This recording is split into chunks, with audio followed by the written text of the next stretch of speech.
So what is it about this couple in particular that stands out from others in the genre? I think that Romeo and Juliet is kind of one of the be-all, end-all couples, especially for their own archetype, because they are the star-crossed lovers. This is where it all kind of began with Shakespeare's play of Romeo and Juliet together.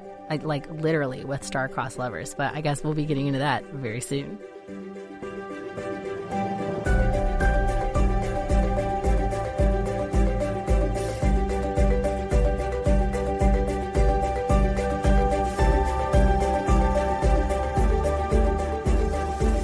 Hello, everyone, and welcome to Tales of Our Times. This is a show where we discuss the stories that move us, what makes them so meaningful, and why others could or should find meaning in them as well.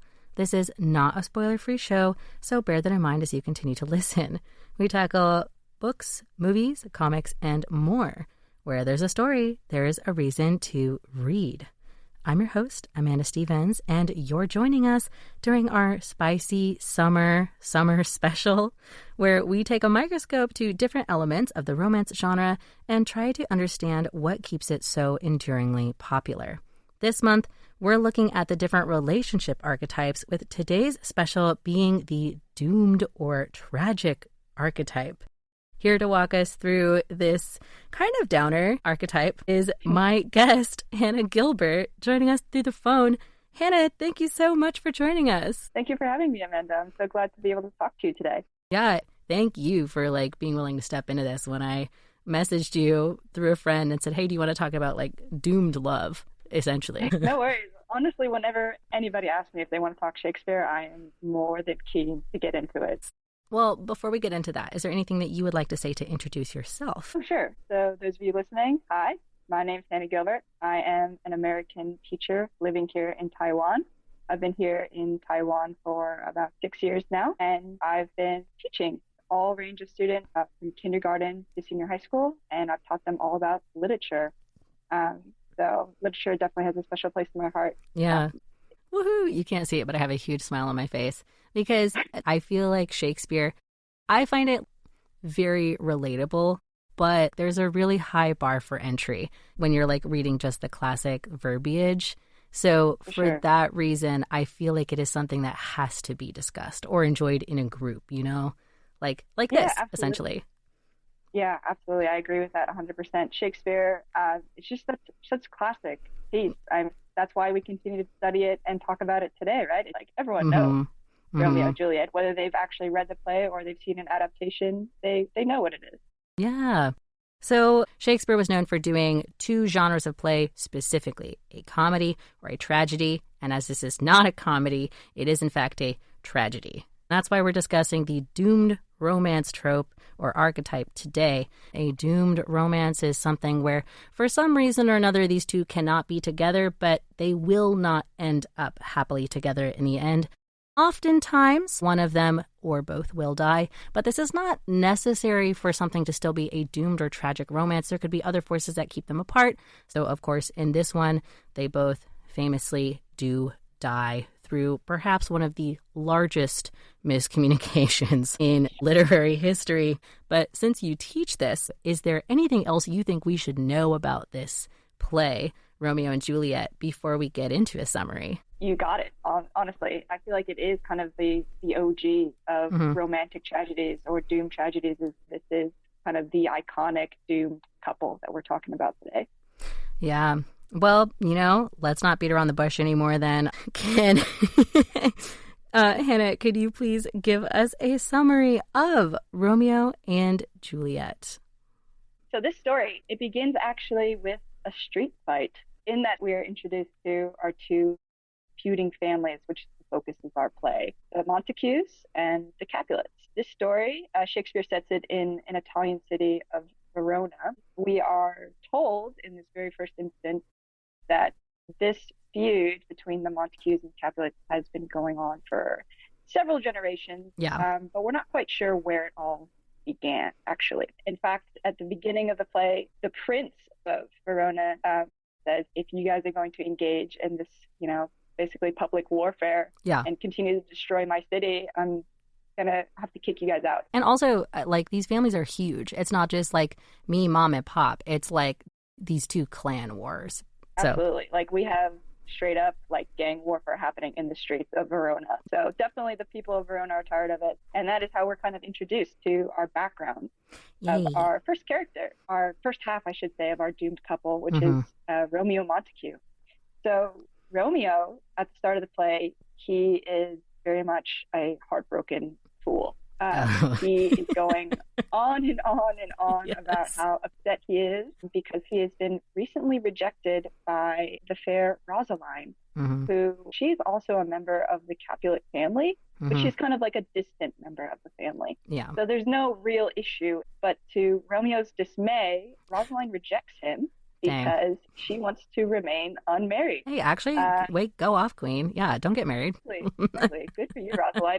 But he goes on and on about this to his friends, Benvolio and Mercutio, who are members of the Montague household. And he kind of goes on about, never, ever will I ever fall in love with anyone ever again. Yes. And basically his buddies, Benvolio and Mercutio, are very like, okay, yeah, we hear you, but let's be real about this. Let's go to a party, a Capulet party that we know Rosaline is going to be at, and let's compare her beauty. And we'll show you that, Rosaline isn't all she's cracked up to be. And at that party is where we meet the other half of our doomed couple, which is Juliette Capulet. It's important to note that Juliette is barely a teenager. She is not yet 14 years old, mentioned several times in this scene in the play, where she has a few more weeks before her 14th birthday in the play. Very naive. How old is Romeo, by the way? Yeah, like he's also a teen, but he's a little bit older than her. Maybe 16, maybe 17, but we're not quite sure how old he is. But not that much older than Juliette. But Juliette, before the party begins, we find out that her father, the leader of the Capulet household, has been in talks with a local lord whose name is Paris, who has been asking for Juliette's hand in marriage. And Lord Capulet kind of puts it off. He says, well, my daughter, she's not yet 14. She's my pride and joy. You try to woo her, you talk to her, get to know her, and then we can come back and talk about marriage maybe at a later date. Which at that moment you're kind of like, yeah, all right, Lord Capulet, Dad of the Year. Yeah, it was just that's like one of the most reasonable things I think I've ever heard from like one of these plays. Right, exactly. Anyway, so the party begins at the Capulet household, and it's a masked party, and that's how the Montague boys are able to hide their identities when they come to the party. And this is the moment where we see Romeo claps eyes on Juliette and is just immediately starstruck. He falls in love with her on sight. Yes. So he approaches her and, of course, flirts with her. And Juliette, also being young, kind of gets caught up in this flirting, and both kind of establish they like each other. Yeah. But unfortunately for them, as soon as the party ends, they realize that they have fallen for their house's enemy. Yes. Does that deter them? No. Of course not. They're teenagers. They're in love. Yeah. So, of course, they don't leave each other alone. No. That's where we have, in Act 2, our very famous balcony scene, right? With Juliette and Romeo listening nearby. Romeo, Romeo, wherefore art thou, Romeo? The iconic scene. Yeah. They chat to each other after that, and basically they both agree to marry each other in secret immediately. Honestly, what could be clearer? Let's speed it up. It's real. I know, right? They've met twice. We've met for 15 minutes. So they decide that they are going to go to a local holy man whose name is Friar Lawrence. Real quick before we get into that, I just want to dunk on Friar Lawrence's character for 1 second. Who does that? When two teenagers come and they're like, we want to... Okay, anyway, you'll get into it. But shame on you, Friar Lawrence. No, for sure. I guess in one note for Friar Lawrence's defense is he does kind of trash talk Romeo a little bit for being like, hey, aren't you switching up teams a little bit too quickly here? Weren't you just crying about Rosaline? But all right. Once he hopes that with Romeo and Juliet marrying, that this will take care of the fight that have been happening between the Montagues and the Capulets. So that is why I think in the end he does agree to this ridiculous plan. That's pretty much where, the successes of this romance story kind of come to an end, because, what happens immediately next is another street fight breaks out between Tybalt, who only has fighting on his mind. He sees Romeo's boys, Benvolio and Mercutio, in the street, and Romeo appears. He wants to fight Romeo. Romeo, who has just recently married Juliette, is kind of like, oh, let's just leave. Let's just be at peace. Yes. Tybalt can't let it go. Yeah. His sword's already out. He's not putting it away. Nope. So Mercutio, Romeo's boy, steps in and fights for him. Mm-hmm. And that's how Tybalt ends up stabbing Mercutio and killing him. And you can't just let your boy die like that. So Romeo kills Tybalt. And now we have 2 dead people. And also, if we recall, this is explicitly what the prince... He was like, I literally gave you guys one rule, and it was no fighting in the streets. And now you have escalated to murder in the streets. Yes. So, of course, because of this, now Romeo is going to get punished. But Benvolio, who is Romeo's boy, his other boy, speaks up for Romeo's defense. And he's able to get the prince to not kill Romeo. Instead, he just gets exiled. So Romeo and Juliet, they have their one last secret rendezvous, and Juliet is, of course, very, very sad because her cousin Tybalt died, and it was her husband who killed him. Huge. But also now her husband has gone away, and she might not ever see him again. Like, no one could see this coming, but especially a 13-year-old couldn't see this coming. Right. What a whirlwind. A span of, like 2 days.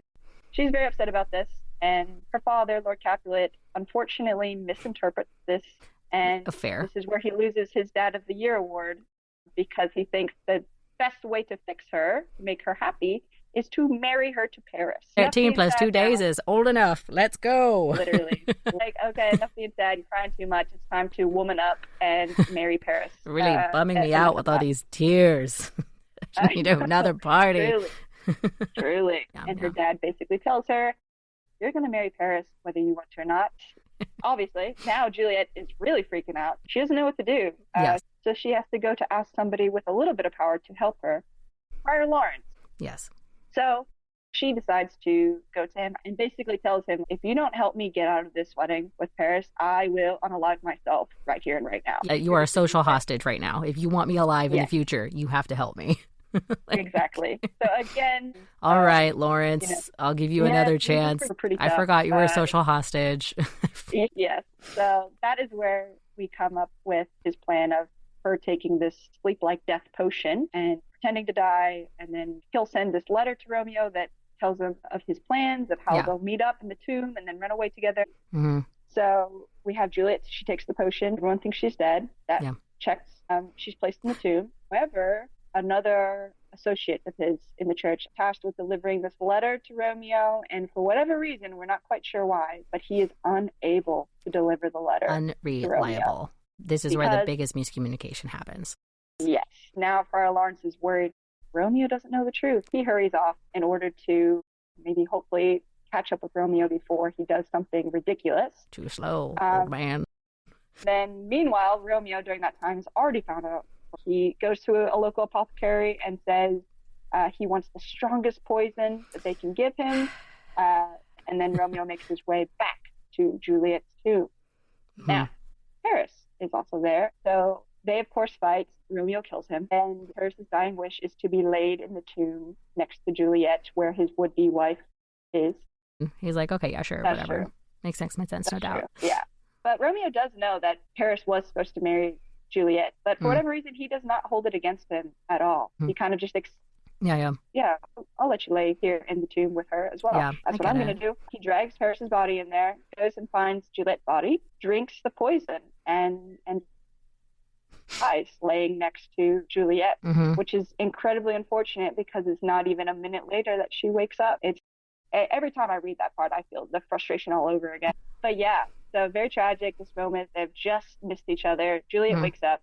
Friar Lawrence appears and sees the carnage. And he sees that Juliet is awake, and he tries to get her to come away because, don't do anything rash. And she picks up Romeo's dagger and then unalives herself in the tomb. Yeah, she's seen enough. So she dies. Now there's 3 dead bodies, and people are running around confused. The word is spread in town. And then luckily the friar shows up and explains everything. Yes.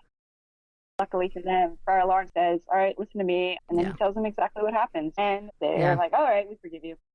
They're like, yeah, we maybe should have kept a closer eye on them kids. Exactly. Now in retrospect. You're crazy. We forgive you. And then, the play kind of ends with this. That's it.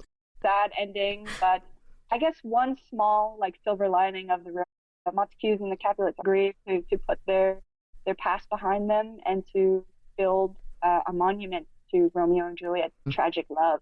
that's kind of how it all ends. Yeah. Well, and I mean, when you watch it, it is sad and it is frustrating. But that everybody knows the story about it. In what ways do you think that it really exemplifies or differs from others in this like tragic romance genre?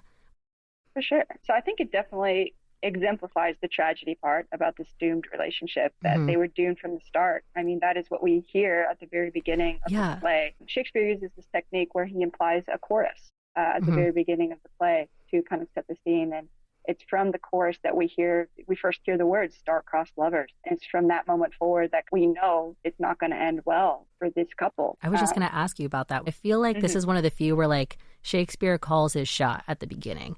That's the part that makes it so frustrating. It's just because you know immediately it's not going to work out. So everything that you see, them falling in love at the party, them whispering words of love to each other from the balcony, their kind of last goodbye before he leaves, we know it's doomed. And I guess that's also where like my irreverence comes from, even when I hear it played back to me, is because like it's a lot easier to like listen to the play and be like, you fools, what are you doing? Instead of like when you watch it, like especially it is just kind of heartbreaking to watch these two without any level of guidance falling in love and making these like really ill-advised decisions that ultimately end up killing not only them, but like people they know and love. Like it's just not just them. It's not just about them, but for them being so young and being so caught up with each other, they can't see past that. They can't see past their actions, which again just makes it so frustrating for us as the audience, and so sad for us as the audience to watch. And